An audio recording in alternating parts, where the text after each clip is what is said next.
Hello, hello, hello!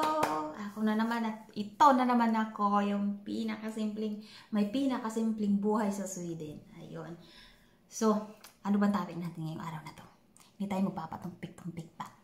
Ang pinaka-topic natin sa araw na to ay ano yung trabaho na makukuha mo pag ikaw ay nakapagtapos ng pag-aaral ng isang vocational school.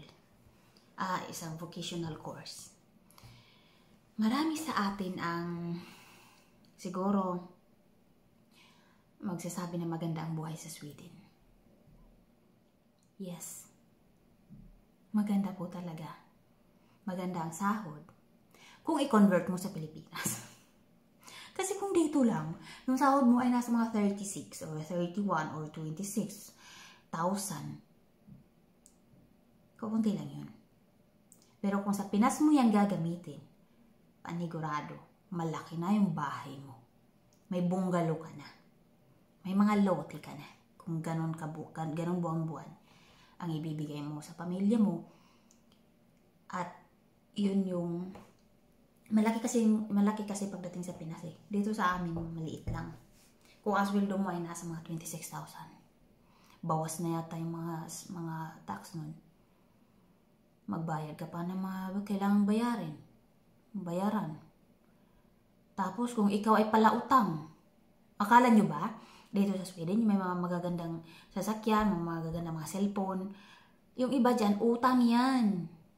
Kung tawagin ay, may mga abonimang yan, may kada buwan yan, binabayaran kada buwan. Ayoko ng ganun, kaya kahit na luma yung cellphone ko, yung pa rin yung gamit ko. May mga sasakyan dito na, ay, ganda. Utang yun. Bibihira lang makakuha dito ng gamit na bayad. Malaki kaya? Mahal kaya? So yun. Pero sa Pinas ay bayaran mo kaagad kasi malaki kasi i-convert mo lang naman yung sahod mo. So yun. So pag nandito ka na sa Pilipinas, ito payo ko lang to sa mga kapwa ko Pilipina. Huwag tayo maging tamad. At lalong huwag tayong aasa sa mga asawa natin. Dahil hindi natin alam ang panahon. Maaring ngayon kayo pa. Maaring bukas makalawa, hindi na. Alam niyo yung ibig kong sabihin. Tapos kung ikaw ay nganga at palamunin ng asawa mo o ng kinakasama mo, tapos maghiwalay kayo, hindi ka nag-aaral dahil tamad ka. At ang tanging paraan mo lang na gagawin ay tumulad sa iba na makikipagrelasyon ulit para mayroon kang masasandalan. Dahil hindi ka makahanap ng trabaho, dahil tamad ka, dahil hindi ka nag-aaral. O, diba? Sinasabi ko sa inyo, mali yun. Dito yung gawin nyo. Sa mga baguhan pa lang na pupunta sa Sweden, mas maganda, ito agad yung gawin nyo. Once na nandito na kayo at makakuha na kayo ng personal number, magpa-enroll agad kayo. Magpa-enroll agad kayo ng ECFE. Kung tawagin na ECFE, salita dito. Pinaka number 1 yun kasi pag nagtrabaho ka, mahirapan ka makipag-communicate. Magaganong-ganon ka na lang dun. Diba dapat yun din ang gawin mo. Marunong kang makipag-communicate sa kanila. So, salita. Pag natapos mo yun, mamili ka ngayon ng vocational course. Ang vocational course ay paiba-iba. Hindi lang isa, hindi lang dalawa, hindi lang tatlo, marami. May mga industrial, may mga tagaluto, may mga assistant ng tagaluto, meron ding assistant nurse. So doon tayo ngayon ang pag-uusapan natin, assistant nurse na kung tawagin ay undersköterska. Bakit ko nasabi yon na yun yung piliin ninyo kung gusto nyo lang naman na makahanap agad-agad ng trabaho? Dahil 200% makahanap kayo ng trabaho.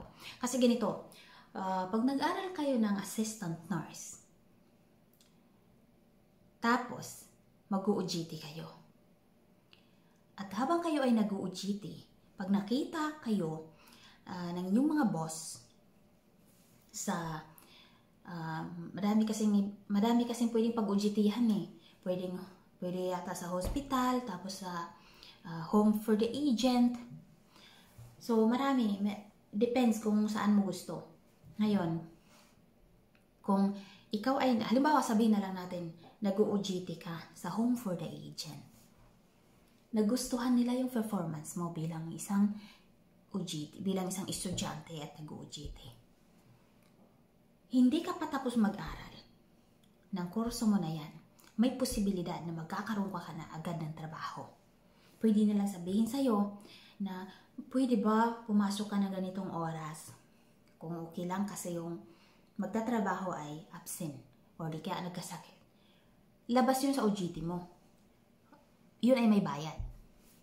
Sinasabi ko sa inyo may bayad yun.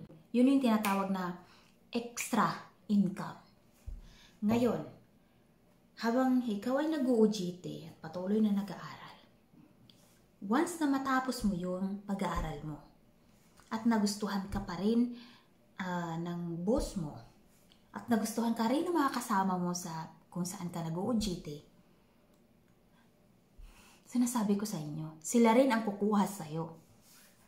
Nangyayari yan, karamihan sa mga nag-aaral, doon din sila nagtatrabaho. Karamihan sa mga nag-OJT, doon din sila nagtatrabaho. Bakit ka mo? Dahil nasanay na sila dito sa'yo. Nakipag-communicate ka, nagustuhan nila yung performance mo, gobyerno din naman yung magsasahod sa'yo. So alam mo yun, yung ikaw din kampante ka na kasi doon ka nang galing. So parang madali lang sa'yo na magtrabaho dahil may experience ka na doon. Meron ding ganito, nag-aaral ka. Tapos, nag-aaral ka bilang assistant nurse. Tapos, nakakuha ka kaagad ng trabaho. Siyempre, tatamarin ka ng mag-aral ulit. Lalo na kung wala ka na makukuhang suporta. So, ang siste, mas i-priority mo na yung pag-aaral mo, ay yung pagtatrabaho mo. Ngayon, mayroon ding kumpanya na habang ikaw ay huminto na sa pag-aaral, habang nagtatrabaho doon, may posibilidad din na pagdating ng araw, paaaralin ka nila, ibabalik ka nila sa school para tapusin mo yung mga hindi mo pa natapos. Sila din, sa kanila ka pa rin nagtatrabaho. O diba, ang ganda. Tapos ikaw naman, sabihin mo, ayaw ko maging assistant nurse, pero gusto kong magkaroon ng trabaho agad. Ayaw kong matenga. So, ayaw mo ng assistant nurse, at gusto mong magtrabaho agad, yun muna, unahin mo. Mag-aral ka muna ng assistant nurse. After nun, makapagtrabaho ka na, may pera ka na, pwede ka rin naman maghanap ng ibang kurso na gusto mo. Halimbawa, gusto mo tagaluto. Katulad ko, tagaluto yung kinuha ko. So, pwede rin naman, wala namang problema na mag-aral ka ulit. Hindi naman sinasabi na, hoy, tapos ka na mag-aral, hindi ka na pwedeng pumasok. Wala namang ganun. Dito ako tumitingin sa kabila. Nakakaloka. So, walang limit ang pag-aaral dito. Hanggat gusto mong mag-aral, pwede kang mag-aral. So, yun yung gawin ninyo. Kasi, katulad ng sabi ko, maraming nakatingga na hindi nag-aaral dahil nga mas piniling maglakwat siya. Kasi iniisip naman nila na hindi naman nila kailangan magtrabaho dahil sinusuportahan naman sila. Meron din naman na naging kawawa din kasi nakipaghiwala yung kanilang mga asawa, tapos dahil nga sa kanilang katamaran, noong mga panahon na okay pa sila, hindi siya nag-aral, hindi siya naghanap ng trabaho. So yun nga sabi ko, maghanap ulit sila ng ibang relasyon para may magsuporta sa kanila. Pero kung ikaw naman ay matino at wala kang balak na maghanap ng iba, so mas maganda na ngayon pa lang magtrabaho ka na, mag-aral ka na. So, ayun, hindi madali ang pag-aaral kasi kailangan mo mag-study, hindi naman talaga lahat madali. Kailangan mo talaga mag-focus ka kung ano yung gusto mo. Tumingin na naman ako dun. Mag-focus ka kung ano yung gusto mo. Hindi porket na mahirap to, iiwan mo na. Paano mangyayari sa'yo? Kung lahat na lang ay mahirap, may kakilala ako niyan eh. Nagtrabaho ng cleaning. Sabi ko sa kanya, huwag mo maliitin ang cleaning dahil ang cleaning ay hindi mo kailangang mag-aral. Tamad ka naman kasi. Sabi ko, tamad ka naman mag-aral. O di sa cleaning, hindi naman kailangan. May bakit ka lang. Nag-cleaning siya. Ay, hindi umabot ang 1 buwan. Naghanap ng panibagong trabaho, cleaning pa rin. Pero iba naman yung nag-handle. Hindi na umabot. Siguro mga 2 buwan lang. Nakakapagod daw. May trabaho bang hindi nakakapagod? Ano kaya yun? Huwag lang tayo maging tamad. Panigurado gaganda ang buhay niyo. Kahit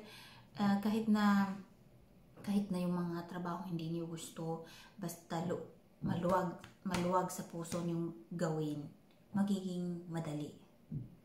So, yun lang po yung masasabi ko sa inyo. Sana may makukuha kayong mapupulot na aral. Hindi ko naman sinasabi na lahat ay madali. Mahirap din naman.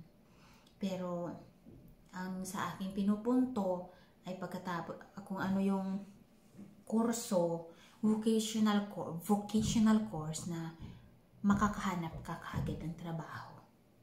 Yun ay assistant nurse dito sa Sweden. Huwag niyo maliitin, malaki ang sahod niyan.